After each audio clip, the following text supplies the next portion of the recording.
ये video answer वाली video है। क्वेश्चन पेपर वाली मैंने वीडियो अपलोड कर दिया था और आपका डिमांड था कि इसका आंसर भी अपलोड किया जाए, तो ये आंसर वाली वीडियो है। इसमें जो हम पहले बता दें पेपर का नाम, ये बीए प्रोग्राम हिंदी का है, सेमेस्टर 5 का, और इसका पेपर का नाम है अनुवाद, व्यवहार और सिद्धांत। ये चंडी का पेपर है और ये कोरोना काल का जो पिछले साल का पेपर है। ये इसमें हमने पहला, तीसरा, चौथा, पांचवा और छठा इनको सारे का आंसर कवर किए हैं। और लास्ट में आपको मैं बताऊंगा आपको इस पूरे पीडीएफ कैसे मिलेंगे पूरे आंसर का। तो अब लास्ट तक बने रहें और चैनल पर नए हैं तो पहले सब्सक्राइब करिए और अपने दोस्तों में शेयर कीजिए जिनको ये ज़रूरत है। तो चलिए ज़्यादा देर ना करते हुए स्टार्ट करते हैं वीडियो को। ये हमारा पहला क्वेश्चन जो भारत के बहुभाषाई परिचय के स्वरूप को स्पष्ट कर दिए क्वेश्चन था, और ये आंसर है भारत का भाषाई परिचय। इनका पूरा स्वरूप जो है इसमें हम बताएंगे कितने स्वरूप होते हैं। तो ये हमारे कुछ बेसिक डिटेल में आपको बता दूं, जैसे कि हमारे दुनिया भर में बड़े बड़े जो गणराज्य बने हैं उनके अलग अलग अपना भाषाएं का प्रयोग किए जाते हैं और राष्ट्रीय भाषाएं अपने लिए बताती है। जैसे वैसे ही भारत का भी एक अलग अलग राज्य का अलग अलग भाषाएं हैं। मेनली 2 भाषाएं होती हैं जो राष्ट्रीय होती है, हिंदी और इंग्लिश। बाकी जो राज्य का अपनी भाषाएं होती है उनको अपने राज्य भाषा में स्थापना करती है। ये संविधान संशोधन 344 के द्वारा बहुत सारे भाषाओं को मान्यता दी गई है। इस वीडियो में यही बताया गया है और यही लिखना था हमें। जैसे मान लो भारत में हमारा जब बेसिक से जानकारी जो 29 राज्य है और 8 केंद्र शासित प्रदेश है, जो रिसेंटली 2021 वो चेंज हुआ था। इसमें भी बताया गया है। इसमें पहले जो भाषा थी वो मेनली 6 भाषाओं को दी गई थी, और जो संविधान संशोधन हुआ है उसमें 22 भाषाओं को मान्यता दी गई है राज्य भाषाएं के द्वारा। 344 संविधान संशोधन, ठीक है, इनके मान्यता दी गई है।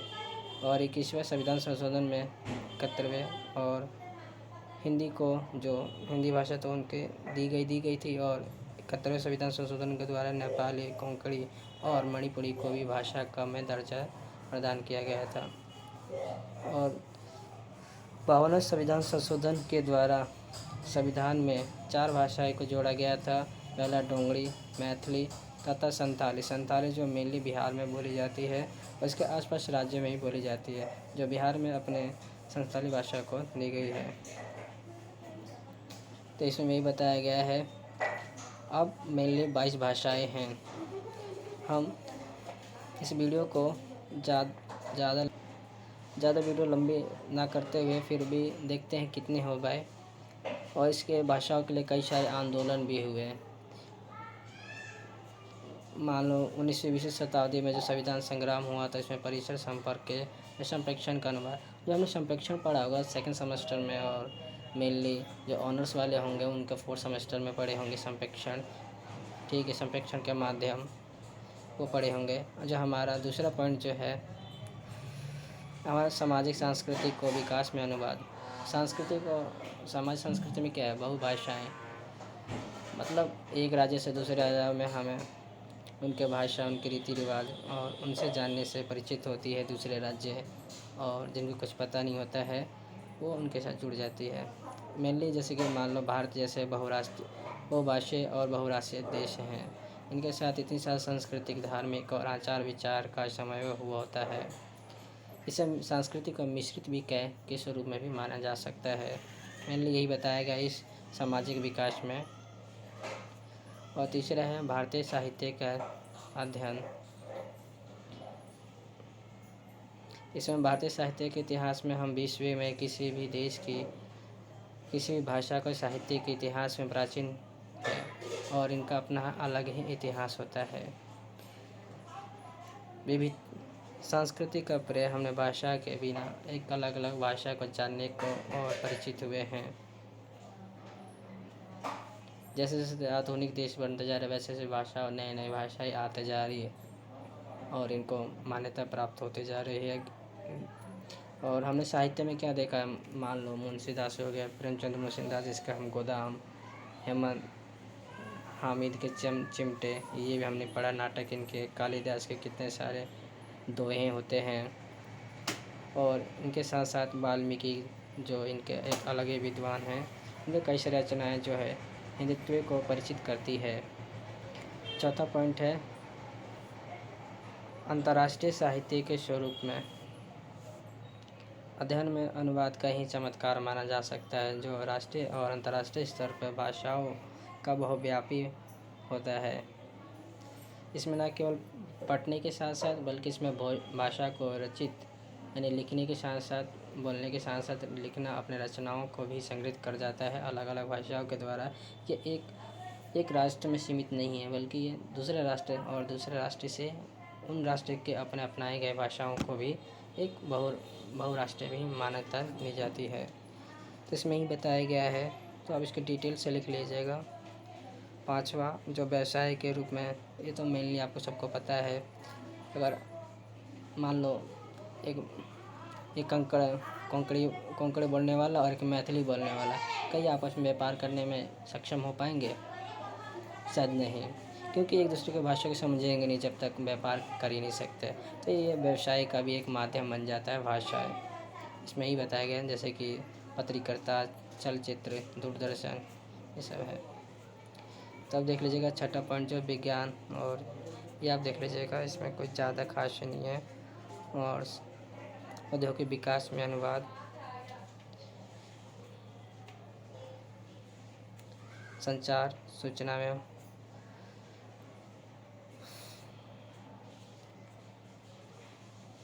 ये आपका पहला क्वेश्चन का आंसर है। थोड़ा ज़्यादा बड़ा है पर आप पढ़ेंगे तो शॉर्ट कर लेंगे। आपको मेनली समझना है, आप पढ़ के समझ सकते हैं। और मैंने जिस हिसाब से बताया है, ये जैसे मान लीजिए 9 पॉइंट जो है हमारा बहुभाषाई क्षेत्र में शिक्षा प्रणाली के अनुवाद, जैसे कि अब क्या है, हिंदी, इंग्लिश, उर्दू, बंगाली भाषा, सब अपनी अपनी राज्य भाषा में एक अपनी खुद की एक शिक्षा प्रणाली शुरू कर रहे हैं। पहले मेनली हिंदी और इंग्लिश में दिया जाता था बल, जबकि अब अलग अलग राज्यों में अलग अलग भाषाओं का प्रयोग होने लग गया है, जिससे बहुभाषाई शिक्षा में प्रणाली में उन्नति देखा गया है। इसमें ही बताया गया है। आप एक कंक्लूजन में लिख सकते हैं जैसे कि अनुवाद का कार्य एक व्यापारिक और विशिष्ट हो सकता है, और कोई ऐसा क्षण हो जो हम अनुवाद को चमत्कार का रूप मान सकते हैं। मेनली यही है। ये पहला क्वेश्चन का आंसर है। और आपका दूसरा क्वेश्चन ये रहा। हमारा दूसरा क्वेश्चन जो ये है अनुवाद, दूसरा मतलब तीसरा क्वेश्चन दूसरा हमने नहीं किया है, क्योंकि इसमें कुछ खास नहीं था और वो आपके काम लायक भी नहीं है, इसलिए हमने तीसरा क्वेश्चन उठाया सीधा। तो अनुवाद के व्यवसाय संभावनाओं पर प्रकाश डालना है इसमें भी अनुवाद की भाषा है। इसमें पूरा आंसर दिया गया, परफेक्ट आंसर, इसमें कोई डाउट वाली नहीं है। आप एक बार पढ़ सकते हैं और इसको देख सकते हैं। ये राइटिंग थोड़ी अच्छी नहीं है, फिर भी आप देख लीजिएगा। और हाँ, मैं आपको बताऊँ, आपको PDF मैं आपको दे दूँगा, फिर आप कॉस्ट में, कोई इसका पेड नहीं है, ठीक है। तो आप ज़रूर चाहिए तो आप बता दीजिएगा मुझे, मैं दे दूँगा आपको। इसमें मेनली क्या विशेषता बताएगा अनुवाद के क्या माध्यम होते हैं आजकल, समाचार पत्र, दूरदर्शन के माध्यम, पत्र लेखन, भाषा का अनुवाद। और इसमें बहुत सारी उन्नति की गई है। पहले क्या था, पत्र द्वारा और लोगों द्वारा समाचार पहुंचाया जाता था, जबकि 1980 के दौरान आधुनिकीकरण हुआ, जिसमें कंप्यूटर के अनुवाद के उपयोग में किया जाने लग गया, जिसमें मशीनीकरण आने लग गया। तो इसमें ही बताया गया किस प्रकार से हम धीरे धीरे माध्यम का स्रोत कैसे बढ़ता जा रहा है। जैसे इसमें पहला क्या, मशीनी अनुवाद और भारतीय परिचय। जैसे मैंने आपको बताया था, पहले मानव द्वारा, फिर अब पत्रिका द्वारा, अब जबकि क्या है, व्हाट्सएप, ईमेल, इंस्टाग्राम वगैरह वगैरह ऐसे इतने माध्यम आ गए हैं जिसमें हम बातचीत करने का तरीका और लोगों को समझने से हम ऑनलाइन ही माध्यम देख लेते हैं। व्हाट्सअप आजकल ज़्यादा ही फेमस है, जिसके द्वारा हम एक मशीनीकरण ही है एक तरह से। यह 1980 के क्रांति का ही देन है जो आज हम इतने अच्छे मशीनों का उपयोग कर पा रहे हैं और सॉफ्टवेयरों का। इसमें ये बताया गया है कि भारत में जैसे प्राकृतिक भाषा संसाधन के क्षेत्र में मुख्य और मशीनी अनुवाद के क्षेत्र में प्रारंभिक और पिछली सदी के 8वीं तक दशक में किया गया था। ये इसमें बहुत सारे आंदोलन हुए, इसमें ये बताया गया है। दूसरा हमारा पॉइंट क्या है, भारतीय भाषाओं में परस्पर अनुवाद। मैं आपको मेनली बताऊं को आप पॉइंट पॉइंट कर पढ़ लीजिए, क्योंकि अंदर से आप जो है ना बना सकते खुद ही, इतना आप हैं सक्षम। तो मैं तीसरे का मशीन एड और टेक्नोलॉजिकल के प्रौद्योगिकीकरण 1980 के दशक से लेकर 1990 तक के ये सब हो। ठीक है, तो आप कर लीजिएगा। और यह हम चौथा आते हैं मात्रा CD और DX मूव। ठीक है, सीड डेक ये अंग्रेजी समाचार लेखकों का एक हिंदी अनुवाद के लिए प्रयोग किया जाता था। ठीक है, ये तैयार की गई है और इसमें बहुत सारे एडिटर के माध्यम से हमें समाचार पत्रों में देखा जाते हैं, जो एडिटर उनकी भाषा का प्रयोग करके उनके अलग अलग जो गलती और सही होती है उनको अलग अलग कर देते हैं एडिटर। सी डेक्स पुनः ये सरकारी सूचना में किया जाता है प्रयोग अनुवाद सुपर। ठीक है, अब एक बार देख लीजिएगा। बहुत सारे क्वेश्चन, अभी 3 क्वेश्चन रह रहे हैं आपके, तो आप पढ़ लीजिएगा। इतना समझाने का नहीं हो पाएगा, ये ज़्यादा लंबा हो जाएगा। अब चौथा क्वेश्चन पर हम आते हैं, अनुवाद की प्रक्रिया को स्पष्ट कीजिए। अनुवाद की प्रक्रिया बताना। इसमें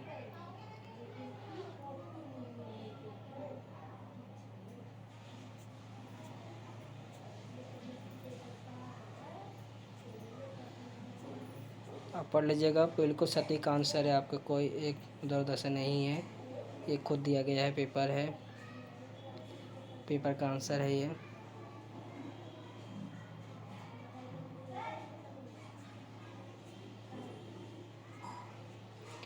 अनुवाद के जो प्रक्रिया के 7 चरण होते हैं। पहला है चयन, यानी कि आप किस टॉपिक पे मतलब मान लो कि मुझे हिंदी का वीडियो बना रहा हूँ मैं, तो हमारा टॉपिक क्या है, हमने हिंदी हमने इसको चयन किया था, तो इसमें चयन की प्रक्रिया आती है। मेनली यही है चयन, यह मतलब कि ये क्या चयन की प्रक्रिया, ये पहला चरण होता है। और यदि इसमें मेनली जो है चयन के वीडियो ही होता है। दूसरा जो हमारा चरण होता है पाठन, यानी कि किस प्रकार से हम उस टॉपिक को पढ़ें और समझें, इसमें मेनली ये है।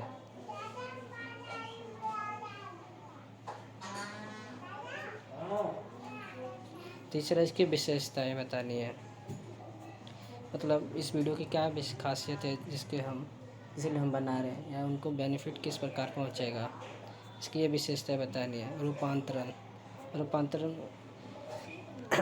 एक से दूसरे में रूपांतरण हो जाती है। मेनली इसमें अर्थ, व्यापार, भाषा और लक्ष्य का रखा जाता है। इसमें छाटन क्रिया भी होती है रूपांतरण में। पुनर्निर्धारण, यानी दोबारा जो टॉपिक पूरा चयन हो गया, पाठ हो गया, रूपांतरण हो गया, और इसके बाद फिर दोबारा सार होता है, इसको कहते हैं पुनर्निर्माण। इसमें ये दिया जाता है। मेनली क्या इसमें अनुदित पाठ में सजगता से होती है, इसमें संभाविकता और सुव्यवस्थता तथा प्रवाहित में मान्यता होती है। तीसरा इसमें मूल्य पाठ को छाया में ही बल्कि मूल रचना में भी प्रतीत होती है। ये सभी बातों को हम ध्यान में रखते हैं और इसमें पुनर्निर्माण करने के अनुवाद में सहज, सफल और विषुण बनाने में सहायता मिलती है। मिलान जो होता है अनुवाद की प्रक्रिया का ही होता है। इसमें मूल सामग्री को मिलान करने में देखने को आवश्यकता होती है। मेनली इसमें ये है। इसमें तीसरा संशोधित भाषाओं, इसमें भाषाओं का जो द्वारा संशोधन किया जाता है।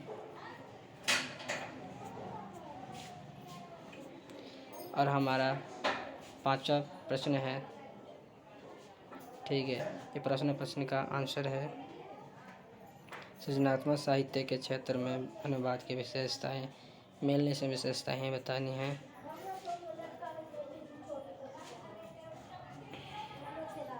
पढ़ लीजिए इसको। हम मेनली मैं जो मेन मुद्दा है मैं उसको आपको ही बताऊंगा, बाकी आप पढ़ के आप लिख लीजिए। ये राइटिंग समझ में नहीं आ रही होगी आपको उतना।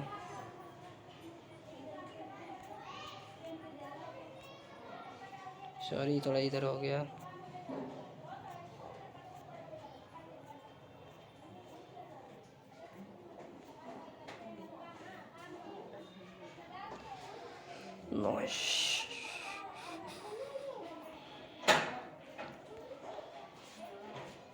इसमें चुनौतियाँ भी बतानी है आपकी। जटिल चुनौतियाँ किस प्रकार से आती है। पहला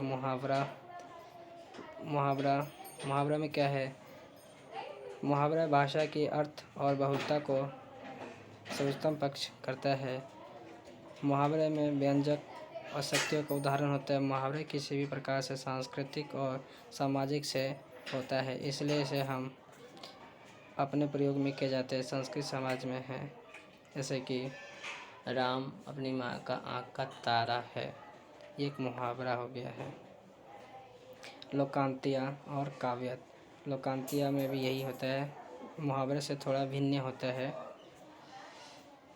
फिर विषय वस्तु यानी अनुवाद की रचना की विषय वस्तु को समझना और पहुंचाने वाले अनुवाद से सबसे बड़ी चुनौतियाँ होती हैं। कृति शैली, ये ठीक है। एक कृति शैली में क्या होता है, मेनली भाव और रूपांतरण किया जाता है। इसमें अनुचित व्यवस्थित को और लक्ष्य को पुनः भाषा में कृतिवान करना होता है। अब आ गया हमारा छठा। इसमें हम छठा प्रश्न जो था हमारा, इसमें सारा बताना था, इसका हिंदी अनुवाद बताना था। रिकवरी में स्वास्थ्य लाभ होता है और औपचारिकता होता है। पास है नोटिस, प्रेस, सूचना, प्रूफ रिगार्डर जो होता है शुद्धिकरण, नोटिफिकेशन सूचना, अधिसूचना होता है। बेनिफाइड जो लाभ होता है। पॉलिसी नीति, अकाउंट लेखा, रेवेन्यू नवीनीकरण, डिपॉजिटर जो जमा करता, विल जमानत, क्लेम दावा और डॉक्टर प्रतिक्रिया होती है। एडवर्टाइजमेंट जो विज्ञापन होता है। एडवोकेट जो वकील होता है। कैंडिडेट उम्मीदवार होता है। गवर्नर जो होता है राज्यपाल होता है। लेश पट्टा होता है। करेंसी मुद्रा। ये हमने 5 के 5 क्वेश्चन का आंसर आपको करा दिए हैं, यानी कर दिए हैं। और आपको इसका PDF चाहिए होगा तो आप कमेंट करिएगा और हमें बताइएगा कि आपको, और मैं इसमें आपको बता दूंगा कि PDF आपको कैसे मिलेगी। मेनली मैं बताऊंगा, अपना नंबर दूंगा आपको, व्हाट्सएप नंबर, वहां से आप PDF ले सकते हैं। तो कमेंट कीजिएगा PDF के लिए। और वीडियो अच्छी लगी हो तो लाइक करें, सब्सक्राइब करें, शेयर करें। थैंक यू आप सभी का इस वीडियो को देखने के लिए।